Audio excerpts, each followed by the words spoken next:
ನಮಸ್ತೆ ಸ್ನೇಹಿತರೆ. ಈ ಸಮಯದಲ್ಲಿ ಭಾರತದಲ್ಲಿ ಐಪಿಎಲ್ ನ ಕ್ರೇಜ್ ಹೆಚ್ಚುತ್ತಿದೆ. ಈ ಮಧ್ಯೆ ಐಪಿಎಲ್ ಇತಿಹಾಸದಲ್ಲಿ ಎಲ್ಲರನ್ನೂ ಅಚ್ಚರಿಗೊಳಿಸುವಂತೆ ಘಟನೆ ಒಂದು ನಡೆದಿದೆ. ಹೌದು, ಬಾಲಕನೊಬ್ಬ 14ನೇ ವಯಸ್ಸಿನಲ್ಲಿ ಪದಾರ್ಪಣೆ ಮಾಡಿದ್ದಾನೆ ಮತ್ತು ಬಂದ ತಕ್ಷಣ ಸಿಕ್ಸರ್ ಬಾರಿಸಿದ್ದಾನೆ. ಇದಲ್ಲದೆ ಅವನು ಔಟ್ ಆದಾಗ ಅಳಲು ಪ್ರಾರಂಭಿಸಿದನು. ನಂತರ ಮುಂದಿನ ಪಂದ್ಯದಲ್ಲಿ ಕಂಬ್ಯಾಕ್ ಮಾಡಿ ಗುಜರಾತ್ ಟೈಟನ್ಸ್ ವಿರುದ್ಧ ಬರೋಬ್ಬರಿ 35 ಎಸೆತಗಳಲ್ಲಿ 100 ರನ್ಗಳನ್ನು ಬಾರಿಸಿದ ಈ ವೈಭವ್ ಸೂರ್ಯವಂಶಿ ಯಾರು? 13ನೇ ವಯಸ್ಸಿನ ಈ ಹುಡುಗ ಮಾಡಿದ ಅಚ್ಚರಿ ಏನು ಗೊತ್ತಾ? ವೈಭವ್ ಸೂರ್ಯವಂಶಿಯ ಬಗ್ಗೆ ಇಲ್ಲಿದೆ ಕಂಪ್ಲೀಟ್ ಡೀಟೇಲ್ಸ್. ಐಪಿಎಲ್ ಗಿಂತಲೂ ಕಿರಿಯ ವಯಸ್ಸಿನವನಾದರೂ ಅತಿ ಹೆಚ್ಚು ಪ್ರತಿಭೆಯನ್ನು ಹೊಂದಿರುವ ಬಿಹಾರದ ಒಂದು ಸಣ್ಣ ಹಳ್ಳಿಯಾದ ತಾಜ್ಪುರದ 13 ವರ್ಷದ ವೈಭವ್ ಸೂರ್ಯವಂಶಿಯನ್ನು ರಾಜಸ್ಥಾನ ರಾಯಲ್ಸ್ 1,10,00,000 ಖರೀದಿಸಿತು ಮತ್ತು ವೈಭವ್ ಇತಿಹಾಸದಲ್ಲಿಯೇ ಅತ್ಯಂತ ಕಿರಿಯ ಕೋಟ್ಯಾಧಿಪತಿಯಾದರು. ಆದರೆ ಈ ಪಯಣವು ತೋರುವಷ್ಟು ಸುಲಭವಾಗಿರಲಿಲ್ಲ. 2018ರವರೆಗೆ ಬಿಹಾರವು ಕ್ರಿಕೆಟ್ ಜಗತ್ತಿನ ನಕ್ಷೆಯಲ್ಲೇ ಇರಲಿಲ್ಲ ಮತ್ತು ಅದು ನಕ್ಷೆಗೆ ಬಂದಾಗ ಅದು ತಪ್ಪು ಕಾರಣಗಳಿಗೆ ಸುದ್ದಿಯಾಗಿತ್ತು. ಅದರಲ್ಲಿ ಅಂತಹ ಚಿಕ್ಕ ವಯಸ್ಸಿನಲ್ಲಿ ಒಬ್ಬ ಆಟಗಾರ ವಿಶ್ವದ ಅತಿದೊಡ್ಡ ಲೀಗ್ನ ತನ್ನ ಹೆಸರನ್ನು ಮಾಡಲು ಸಾಧ್ಯವಾಗದಿದ್ದರೆ ಈ ಹುಡುಗನಲ್ಲಿ ಏನೋ ವಿಶೇಷತೆ ಇರಬೇಕು. ವೈಭವ್ ಸೂರ್ಯವಂಶಿ ಮಾರ್ಚ್ 27, 2011ರಂದು ಜನಿಸಿದರು. ವಿಧಿಯು ಅವರನ್ನು 2011ರ ವಿಶ್ವಕಪ್ ಫೈನಲ್ ಪಂದ್ಯವನ್ನು ನೋಡಲು ಕಳುಹಿಸಿದಂತೆ ತೋರುತ್ತದೆ. ಇಂದು ಕ್ರಿಕೆಟ್ನ ಕಾರಿಡಾರ್ಗಳಲ್ಲಿ ತನ್ನ ಹೆಸರನ್ನು ಮಾಡುತ್ತಿರುವ ಈ ಕಿರಿಯ ಕೋಟ್ಯಾಧಿಪತಿಯ ಕತೆ ಸಮಸ್ತಿಪುರದ ಒಂದು ಸಣ್ಣ ಹಳ್ಳಿಯಾದ ತಾಜ್ಪುರದಿಂದ ಪ್ರಾರಂಭವಾಗುತ್ತದೆ. ಅದೇ ಗ್ರಾಮದಲ್ಲಿ ಸರಿಯಾದ ಮೈದಾನವೂ ಇರಲಿಲ್ಲ. ಕ್ರಿಕೆಟ್ಗೆ ಸೌಲಭ್ಯಗಳ ಬಗ್ಗೆ ಮಾತನಾಡುವುದೇ ಬೇಡ. ಆದರೆ ಅವರ ತಂದೆ ಸಂಜೀವ್ ಸೂರ್ಯವಂಶಿ ಒಬ್ಬ ರೈತರಾಗಿದ್ದು ತಮ್ಮ ಮಗನ ಕ್ರಿಕೆಟ್ ಮೇಲಿನ ಪ್ಯಾಷನ್ ಅನ್ನು ಅರ್ಥ ಮಾಡಿಕೊಂಡರು. ಅವರು ತಮ್ಮ ಮನೆಯ ಹಿಂಭಾಗದಲ್ಲಿ ಒಂದು ಸಣ್ಣ ಅಭ್ಯಾಸದ ಪ್ರದೇಶವನ್ನು ನಿರ್ಮಿಸಿದರು ಮತ್ತು ಅಲ್ಲಿಂದ ವೈಭವನ ಪಯಣ ಪ್ರಾರಂಭವಾಯಿತು. ಸಣ್ಣ ಪ್ರಮಾಣದ ಕೃಷಿ ಮತ್ತು ಪಾರ್ಟ್ ಟೈಮ್ ಪತ್ರಿಕೋದ್ಯಮ ಮಾಡುತ್ತಿದ್ದ ಸಂಜೀವ್ ಸೂರ್ಯವಂಶಿ ತಮ್ಮ ಮಗನ ಕನಸನ್ನು ನನಸು ಮಾಡಲು ತಮ್ಮ ಸ್ವಲ್ಪ ಜಮೀನನ್ನು ಮಾರಾಟ ಮಾಡಿದರು. ರೈತ ತನ್ನ ಭೂಮಿಯನ್ನು ಬಿಟ್ಟುಕೊಡುವುದು ಎಂದರೆ ಏನೆಂದು ಊಹಿಸಿ ವೈಭವ್ 5ನೇ ವಯಸ್ಸಿನಲ್ಲಿ ಕ್ರಿಕೆಟ್ ಆಡಲು ಪ್ರಾರಂಭಿಸಿದರು. ಅವರು ದಿನವಿಡೀ ಕ್ರಿಕೆಟ್ ಆಡುತ್ತಿದ್ದರು. ತಮ್ಮ ಕಾಲದಲ್ಲಿ ಕ್ರಿಕೆಟ್ ಆಡಿದ್ದ ಅವರ ತಂದೆ ತಮ್ಮ ಮಗನ ಸಾಮರ್ಥ್ಯವನ್ನು ಗುರುತಿಸಿದರು ಮತ್ತು ತಮ್ಮ ಮಗನಿಗೆ ಸಾಮರ್ಥ್ಯವಿದೆ ಎಂದು ಅನಿಸಿದಾಗ ಅವರು ತಮ್ಮೆಲ್ಲ ಬೆಂಬಲವನ್ನು ಮಗನಿಗೆ ನೀಡಿದರು.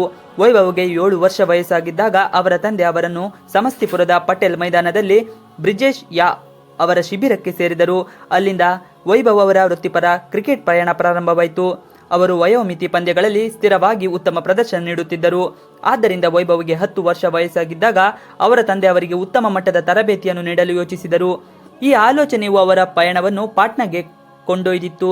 ಈಗ ಅವರು ವಾರದಲ್ಲಿ 3 ದಿನ ಕ್ರಿಕೆಟ್ ಆಡುತ್ತಾರೆ ನಿಜ. ಸಂಜೀವ್ ಜಿ ಅವರು ವೈಭವನ್ನು ಪಾಟ್ನಾದ ಜೆನೆಕ್ಸ್ ಕ್ರಿಕೆಟ್ ಅಕಾಡೆಮಿಯಲ್ಲಿ ಮನೀಶ್ ಓಜಾ ಸರ್ ಅವರ ಬಳಿ ಕರೆದುಕೊಂಡು ಹೋಗುತ್ತಿದ್ದರು. ಮನೀಶ್ ಓಜಾ ಸರ್ ಅವರು ರಣಜಿ ಆಟಗಾರರಾಗಿದ್ದರಿಂದ ಅವರ ಮಾರ್ಗದರ್ಶನವು ಬಹಳ ಅಮೂಲ್ಯಯುತವಾಗಿತ್ತು. ಈ ಮಾರ್ಗದರ್ಶನದೊಂದಿಗೆ ವೈಭವನ ಆಟವು ಇನ್ನಷ್ಟು ಸುಧಾರಿಸುತ್ತಿತ್ತು. 10 ವರ್ಷ ವಯಸ್ಸಿನಿಂದಲೇ ವೈಭವ್ ಶತಕಗಳ ಮೇಲೆ ಶತಕಗಳನ್ನು ಗಳಿಸುತ್ತಿದ್ದರು ಮತ್ತು ಬಿಹಾರ ಕ್ರಿಕೆಟ್ ಅಸೋಸಿಯೇಷನ್ ಕೂಡ ಬಯಸಿದರು. ವೈಭವ್ನಿಂದ ಕಣ್ಣು ತೆಗೆಯಲು ಸಾಧ್ಯವಾಗದಷ್ಟು ಅದ್ಭುತವಾಗಿ ಆಡುತ್ತಿದ್ದರು. ವೈಭವ್ ಬಿಹಾರದ ಕ್ರಿಕೆಟ್ ವಲಯದಲ್ಲಿ ತನ್ನದೇ ಆದ ಹೆಸರನ್ನು ಗಳಿಸಿದರು. ಕೇವಲ 12ನೇ ವಯಸ್ಸಿನಲ್ಲಿಯೇ ವಿನೋ ಮಂಕಡ್ ಟ್ರೋಫಿಯನ್ನು ಆಡಿದರು ಮತ್ತು ಕೇವಲ 5 ಪಂದ್ಯಗಳಲ್ಲಿ 400 ರನ್ ಗಳಿಸಿದರು. ಆದರೆ ವೈಭವನಿಗೆ ಇದು ಕೇವಲ ಆರಂಭವಾಗಿತ್ತು. ಅವರ ಅಭ್ಯಾಸ ಮತ್ತು ಸಮರ್ಪಣೆಯು ಎಷ್ಟಿತ್ತೆಂದರೆ ಹಳ್ಳಿಯ ಜನರು ಅವನನ್ನು ಚಿಕ್ಕ ಸಚಿನ್ ಎಂದು ಕರೆಯಲು ಪ್ರಾರಂಭಿಸಿದರು. ಪ್ರತಿದಿನ ಮೈದಾನದಲ್ಲಿ ಅವರ ಕಠಿಣ ಪರಿಶ್ರಮ ಒಂದು ಉದಾಹರಣೆಯಾಗಿತ್ತು. ಆದರೆ ಬಿಹಾರದಲ್ಲಿ ಭವಿಷ್ಯವಿದೆಯೇ? 2018ರಲ್ಲಿ ನಮ್ಮ ಬಿಹಾರಕ್ಕೆ ಮನ್ನಣೆ ಸಿಕ್ಕಿತು. ಇಲ್ಲಿನ ರಾಜಕೀಯ ನಡುವೆ ಉದಯೋನ್ಮುಖ ತಾರೆ ಮುರಿದು ಬೀಳುವ ಭಯವಿತ್ತು. ಈ ಪಯಣ ಕೇವಲ ಮೈದಾನದಲ್ಲಿ ಮಾತ್ರ ಕಷ್ಟಕರವಾಗಿರಲಿಲ್ಲ. ಮನೆಯೊಳಗೂ ಪ್ರತಿದಿನ ಹೊಸ ಹೋರಾಟಗಳಿದ್ದವು. ಕೆಲವೊಮ್ಮೆ ಹಣದ ಕೊರತೆಯಿಂದ ಮತ್ತು ಕೆಲವೊಮ್ಮೆ ತಡೆಯಲಾಗದ ಕನಸಿನಿಂದ ಹಿಂದೆ ಓಡುತ್ತಿರುವ ಕುಟುಂಬದ ಭಾವನಾತ್ಮಕ ಹೊರೆ. ಮಗನ ಕನಸಿಗಾಗಿ ತನ್ನ ವ್ಯವಹಾರವನ್ನು ತೊರೆದ ತಂದೆಗೆ ದೇಶಕ್ಕಾಗಿ ಆಡಲು ಆಟಗಾರರು ಎಷ್ಟು ಕಷ್ಟಪಡಬೇಕಾಗುತ್ತೆಂದು ತಿಳಿದಿತ್ತು ಮತ್ತು ಅವನು ಎಲ್ಲವನ್ನು ಮಾಡಿದ್ದನು. ಹೇಳುವಂತೆ ನಿಮ್ಮ ಜೀವನವನ್ನು ನೀಡಿ ಅಥವಾ ಬಿಟ್ಟು ಬಿಡಿ. ಅವನು ತನ್ನ ಜೀವನವನ್ನೇ ನೀಡಿದನು ಮತ್ತು ಮಗನು ಯಾವಾಗಲೂ ತನ್ನ ತಂದೆಯ ನಿರೀಕ್ಷೆಗಿಂತ ಹೆಚ್ಚಾಗಿ ಮಾಡಿದರು. ಇದು ತಂದೆಗೂ ವಿಶ್ವಾಸವನ್ನು ನೀಡಿತು. ವೈಭವ್ ಪ್ರತಿ ಪಂದ್ಯದಲ್ಲೂ ಒಂದು ವಿಭಿನ್ನ ಮಾನದಂಡವನ್ನು ಸ್ಥಾಪಿಸುತ್ತಿದ್ದರು. ಇದು ಕೇವಲ ಬಿಹಾರಕ್ಕೆ ಮಾತ್ರ ಸೀಮಿತವಾಗಿರಲಿಲ್ಲ. ವೈಭವನ ಪ್ರದರ್ಶನವನ್ನು ನೋಡಿದ ನಂತರ ನವೆಂಬರ್ 2023ರಲ್ಲಿ ಅವರು ಭಾರತದ ಅಂಡರ್-19 ತಂಡಕ್ಕೆ ಆಯ್ಕೆಯಾದರು. ಆದರೆ ಸ್ನೇಹಿತರೆ, ಇದು ಜೀವನ ಮತ್ತೆ ಕೆಲವೊಮ್ಮೆ ಹಿನ್ನಡೆಗಳು ಬರುತ್ತದೆ. ಬಾಂಗ್ಲಾದೇಶ್ ಮತ್ತು ಇಂಗ್ಲೆಂಡ್ ವಿರುದ್ಧದ ಸರಣಿಯಲ್ಲಿ ಅವರು ಉತ್ತಮ ಪ್ರದರ್ಶನ ನೀಡಲು ಸಾಧ್ಯವಾಗಲಿಲ್ಲ ಮತ್ತು ಐಸಿಸಿ ಅಂಡರ್-19 ವಿಶ್ವಕಪ್ ತಂಡದಲ್ಲಿ ಸ್ಥಾನ ಪಡೆಯಲಿಲ್ಲ. ಈ ಹಿನ್ನಡೆಯು ಯಾರನ್ನಾದರೂ ನಿರುತ್ಸಾಹಗೊಳಿಸಬಹುದಿತ್ತು. ಆದರೆ ವೈಭವ ಈ ಸೋಲನ್ನು ತನ್ನ ಪಾಠವನ್ನಾಗಿ ಮಾಡಿಕೊಂಡನು. ಬಿಹಾರದ ಆಯ್ಕೆಗಾರರು ಅವನ ಕೌಶಲ್ಯಗಳನ್ನು ಗಮನಿಸಿದರು ಮತ್ತು ಕೇವಲ 12 ವರ್ಷ ಮತ್ತು 284 ದಿನಗಳ ವಯಸ್ಸಿನಲ್ಲಿ ಅವನು ರಣಜಿ ಟ್ರೋಫಿ ತಂಡಕ್ಕೆ ಆಯ್ಕೆಯಾದರು. ಇದು ಶಾಲೆಯಲ್ಲಿನ ಗೃಹಪಾಠ ಮಾಡುವ ಮತ್ತು ಕಾಪಿ ಪುಸ್ತಕಗಳ ಪುಟದಲ್ಲಿ ಬರೆಯುವ ಮನಸ್ಸು. ಆದರೆ ವೈಭವನ ಕ್ರಿಕೆಟ್ನ ಪುಟಗಳಲ್ಲಿ ಇತಿಹಾಸವನ್ನು ಬರೆಯುತ್ತಿದ್ದನು. ಅವನು ಬಿಹಾರ ಪರವಾಗಿ ರಣಜಿ ಟ್ರೋಫಿಯಲ್ಲಿ ಪದಾರ್ಪಣೆ ಮಾಡಿದಾಗ ಅವನ ಮೊದಲ ಇನ್ನಿಂಗ್ಸ್ ಎಲ್ಲರನ್ನು ಮೆಚ್ಚಿಸಿತು. ಆದರೆ ಅವರ ಪ್ರದರ್ಶನವು ಸ್ಥಿರವಾಗಿರಲಿಲ್ಲ ಮತ್ತು ಕೇವಲ 2 ಪಂದ್ಯಗಳ ನಂತರ ಅವರನ್ನು ತಂಡದಿಂದ ಕೈಬಿಡಲಾಯಿತು. ಈ ಹಿನ್ನಡೆಯು 12 ವರ್ಷದ ಹುಡುಗನಿಗೆ ಚಿಕ್ಕದೇನಲ್ಲ. ಆದರೆ ವೈಭವ್ ಈ ಸವಾಲನ್ನು ಹೊಸ ವಿಧಾನದೊಂದಿಗೆ ಸ್ವೀಕರಿಸಿದರು. ಬಿಹಾರದ ಕ್ರಿಕೆಟ್ ಅಸೋಸಿಯೇಷನ್ ಅವರನ್ನು ಅಂಡರ್ 23 ತಂಡಕ್ಕೆ ವರ್ಗಾಯಿಸಿತು. ಅಲ್ಲಿ ಅವರು ತನ್ನ ಕೌಶಲ್ಯಗಳನ್ನು ಮತ್ತಷ್ಟು ಮೆರುಗುಗೊಳಿಸಿದರು. ಉತ್ತರಾಖಂಡದ ವಿರುದ್ಧದ ತನ್ನ ಕೊನೆಯ ಇನ್ನಿಂಗ್ಸ್ನಲ್ಲಿ ವೈಭವ್ 91 ರನ್ ಗಳಿಸಿರಬಹುದೆಂದರಿಂದ ಇದರ ಸತ್ಯಾಸತ್ಯತೆಯನ್ನು ನೀವು ಊಹಿಸಬಹುದು. ಈ ಇನ್ನಿಂಗ್ಸ್ ಕೇವಲ ಸ್ಕೋರ್ ಆಗಿರಲಿಲ್ಲ, ಅದು ಕ್ರಿಕೆಟ್ಗೆ ಅವರ ಸ್ಥಿತಿಸ್ಥಾಪಕತ್ವ ಮತ್ತು ಉತ್ಸಾಹದ ಪುರಾವೆಯಾಗಿತ್ತು. ಅವರ ಆಟವನ್ನು ನೋಡಿದ ಅವರ ಕೋಚ್ ಒಮ್ಮೆ ಈ ಹುಡುಗನಿಗೆ ಚೆಂಡಿನ ವೇಗವಾಗಲಿ ಅಥವಾ ದೊಡ್ಡ ವೇದಿಕೆಯ ಒತ್ತಡವಾಗಲಿ ಭಯವಿಲ್ಲ ಎಂದು ಹೇಳಿದ್ದರು. ಅವರ ಏಕೈಕ ಗಮನ ಕ್ರಿಕೆಟ್. ಸೆಪ್ಟೆಂಬರ್ 2024ರಲ್ಲಿ ಅವರು ಬೇಸೆಟ್ನಲ್ಲಿ ಆಸ್ಟ್ರೇಲಿಯಾ ಎ ವಿರುದ್ಧ ಆಡಿದರು. 13 ವರ್ಷದ ಹುಡುಗ ಅಂತಾರಾಷ್ಟ್ರೀಯ ಪಂದ್ಯದಲ್ಲಿ ಗಂಟೆಗೆ 140 ಕಿಲೋಮೀಟರ್ ವೇಗದಲ್ಲಿ ಬೌಲರ್ಗಳನ್ನು ಪ್ರಾಬಲ್ಯ ಸಾಧಿಸುತ್ತಿದ್ದರು. ಕೇವಲ 10 ಎಸೆತಗಳಲ್ಲಿ 104 ರನ್ ಗಳಿಸಿ ಎಲ್ಲರನ್ನೂ ಬೆಚ್ಚಿ ಬೀಳಿಸಿದರು. ಈ ಪ್ರತಿಭೆ, ಸಮರ್ಪಣೆ ಮತ್ತು ಕಠಿಣ ಪರಿಶ್ರಮವಿದ್ದರೆ ಏನೂ ಅಸಾಧ್ಯವಲ್ಲ ಎಂಬುದಕ್ಕೆ ಒಂದು ಉದಾಹರಣೆಯಾಗಿತ್ತು. ಈಗ 13 ವರ್ಷದ ಹುಡುಗ ಶತಕ ಗಳಿಸಿದನೆಂದು ಕೇಳಲು ತುಂಬಾ ಸುಲಭವೆನಿಸುತ್ತದೆ.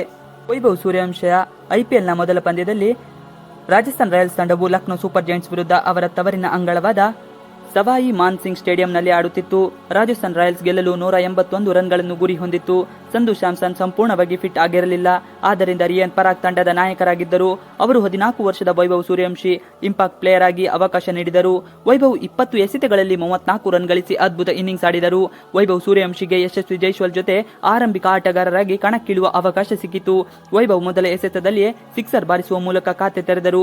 ಈ ಸಾಧನೆ ಮಾಡಿದ ಇತಿಹಾಸದ 10ನೇ ಆಟಗಾರರು ಇವರು. ಭಾರತೀಯ ಆಟಗಾರನಾಗಿ ಈ ಸಾಧನೆ ಮಾಡಿದ 10ನೇ ಆಟಗಾರ ಇವರು. ವೈಭವ್ ತಮ್ಮ ಇನ್ನಿಂಗ್ಸ್ನಲ್ಲಿ 2 ಬೌಂಡರಿ ಮತ್ತು 3 ಸಿಕ್ಸರ್ಗಳನ್ನು ಬಾರಿಸಿದರು.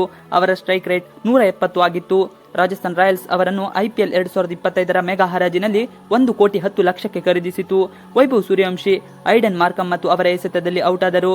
ಮಾರ್ಕಮ್ ಅವರ ಎಸೆತವನ್ನು ಆಡಲು ಪ್ರಯತ್ನಿಸಿದ ವಂಚನೆಗೆ ಒಳಗಾದರು ಮತ್ತು ವಿಕೆಟ್ ಕೀಪರ್ ರಿಷಬ್ ಪಂತ್ ಅವರನ್ನು ಸ್ಟಂಪ್ ಮಾಡಿದರು. ವೈಭವ್ ಸೂರ್ಯವಂಶಿ ಔಟ್ ಆದಾಗ ಅವರು ತುಂಬಾ ಭಾವನಾತ್ಮಕವಾದರು. ಅವರ ಕಣ್ಣೀರಿನಿಂದ ನೀರು ಬರುತ್ತಿತ್ತು. ಇದನ್ನು ನೋಡಿ ಅನೇಕ ಜನರು ಆಶ್ಚರ್ಯಪಟ್ಟರು. ಇವರ ವಿಡಿಯೋ ಕೂಡ ಸಾಮಾಜಿಕ ಮಾಧ್ಯಮದಲ್ಲಿ ಬಹಳ ವೈರಲ್ ಆಗಿತ್ತು. ವೈಭವ್ ಸೂರ್ಯವಂಶಿ ಅತಿ ಕಿರಿಯ ವಯಸ್ಸಿನಲ್ಲಿ ಆಡಿದ ಆಟಗಾರ. ಇವರು ಕೇವಲ 14 ವರ್ಷ 23 ದಿನಗಳಲ್ಲಿ ವಯಸ್ಸಿನಲ್ಲಿ ಪದಾರ್ಪಣೆ ಮಾಡಿದರು. ಅವರು ಬಿಹಾರದ ಸಮಸ್ತಿಪುರದ ನಿವಾಸಿ. ಸೂರ್ಯವಂಶಿ ಭಾರತ ಅಂಡರ್ 19 ತಂಡದ ಭಾಗವಾಗಿದ್ದಾರೆ. ನಂತರದ ಪಂದ್ಯದಲ್ಲಿ ಕಮ್ ಬ್ಯಾಕ್ ಮೂಲಕ 35 ಎಸೆತಗಳಲ್ಲಿ 100 ರನ್ಗಳನ್ನು ಬಾರಿಸಿದ ಅತಿ ಕಿರಿಯ ಆಟಗಾರನಾಗಿ ಹೊರಹೊಮ್ಮಿದ್ದಾರೆ. ರಾತ್ರೋರಾತ್ರಿ ಚರ್ಚೆಗೆ ಗ್ರಾಸರಾಗಿದ್ದಾರೆ. ಇವಿಷ್ಟು ಇವತ್ತಿನ ವಿಡಿಯೋ. ಈ ವಿಡಿಯೋ ನಿಮಗೆ ಇಷ್ಟ ಆದರೆ please like, share and subscribe ಮಾಡಿ. ನೀವು ನಮ್ಮ ಯೂಟ್ಯೂಬ್ ಚಾನಲ್ಗೆ ಸಬ್ಸ್ಕ್ರೈಬ್ ಆಗಿಲ್ಲ ಅಂದರೆ ಬೇಗ ಸಬ್ಸ್ಕ್ರೈಬ್ ಮಾಡ್ಕೊಳ್ಳಿ. ನಾವು ಹಾಕುವಂತ ಎಲ್ಲ ವಿಡಿಯೋಗಳು ನಿಮಗೆ ನೋಟಿಫಿಕೇಶನ್ ಮುಖಾಂತರ ದೊರೆಯುತ್ತದೆ. Thanks for watching video. Please like, share and subscribe our channel for more videos.